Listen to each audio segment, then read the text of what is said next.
இந்த நாள் பிளெஸ்ஸிங் அமைய ஏதோ புளியம்பட்டி கிராமத்தில் 3 நண்பர்கள் இருந்தாங்களாம். அந்த கிராமம் ரொம்ப வறட்சியாக இருந்துச்சு. என்ன செய்யணும்னு தெரியல.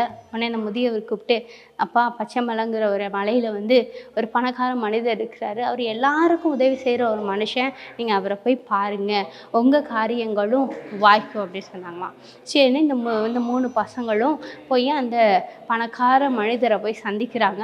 அந்த மனிதன் சொல்கிறாரு, தம்பி மலை அடிவாரத்தில் நிறைய பசுக்கள்லாம் இருக்குது, நீங்கள் என்ன பண்ண, ஆளுக்கு 2 பசு என் பேரை சொல்லி வாங்கிட்டு போங்க, அதை வச்சு நீங்கள் நல்லா இருங்க அப்படின்னு சொல்லி அனுப்பி கொடுத்தாராம்.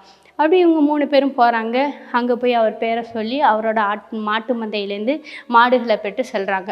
அப்போ செல்லும்போது இவர் அந்த 3 நண்பரில் ஒருத்தர் சொல்கிறார், நம்ம மாடு வாங்கிட்டோம் அப்படின்னு சொல்லி அந்த மனிதனுக்கு ஒரு நன்றி சொல்லிட்டு வரலான்னு சொல்லி கூப்பிட்டாங்களாம். ஆனால் மற்ற 2 பேரும் இப்போயே டைம் ஆயிடுச்சு, நம்ம இதை சீக்கிரம் எடுத்துகிட்டு போய் பக்கத்து கிராமத்தில் விற்றுட்டு காசு எடுத்துகிட்டு போய் வீட்டுக்கு போகணும், நம்ம திருப்பி மலைக்கு போயிட்டு வர ரொம்ப லேட் ஆகும்னு சொல்லிட்டு வரமாட்டேன்னு சொல்லிட்டாங்களாம்.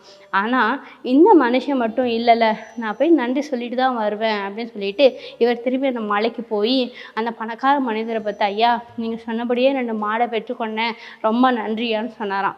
அப்போ அந்த மனிதர் சொன்னானா, தம்பி நீங்கள் உங்கள்கிட்ட சொல்ல மறந்துட்டேன், நீங்கள் பக்கத்து கிராமத்தில் போய் இந்த மாட்டை விற்று அந்த காசை வச்சு நீங்கள் சாப்பிட்டீங்கன்னா 3 மாதம் தான் சாப்பிட முடியும், அதுக்கு பதிலாக இந்த சைடு கிழக்கு சைடில் இருக்க ஒரு கிராமத்துக்கு போ, அங்கே எனக்கு தெரிந்த நண்பர் இருக்கார், அவரை வீட்டில் போய் கொஞ்சம் வேலையை செஞ்சு இந்த மாடை வச்சு பால் கறந்து விற்று பொழப்பம் நடத்திக்கப்பான்னு சொல்லி அனுப்பி கொடுத்தாராம்.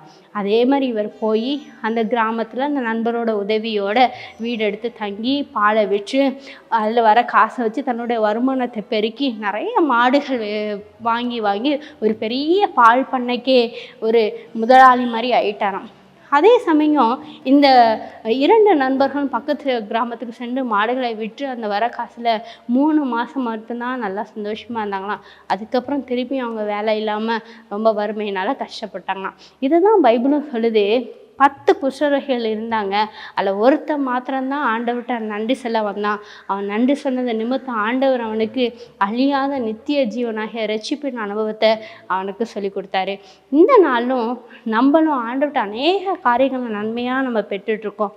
அவர் சமூகத்தில் நம்ம நன்றி செலுத்தும் போது நமக்கு கிடைத்த நன்மைகள் பெருகிறது மாத்திரமல்ல, நம்ம கேளாத அநேக நன்மைகளையும் ஆசீர்வாதங்களையும் நமக்கு தர உள்ளவராக இருக்கிறார்.